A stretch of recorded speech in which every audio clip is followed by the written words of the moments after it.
আসসালামু আলাইকুম my dear students, তোমাদের এসএসসি ফিজিক্স চলতরিত অধ্যায় নাম্বার 11 এর বোর্ড কোশ্চেন নিয়ে আলোচনা করব। যশোর বোর্ড 17 সালে আসছে এই কোশ্চেনটা।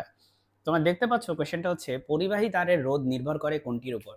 পরিবাহী তারের রোধের সূত্র হচ্ছে R equal to rho into L by A, যেখানে রো মানে হচ্ছে রোধকত্ব, এটা হচ্ছে রোধ, এটা হচ্ছে রোধ, আর এটা রো মানে হচ্ছে রোধকত্ব, এটাকে বলা হয় আপেক্ষিক রোধ বা রোধকত্ব।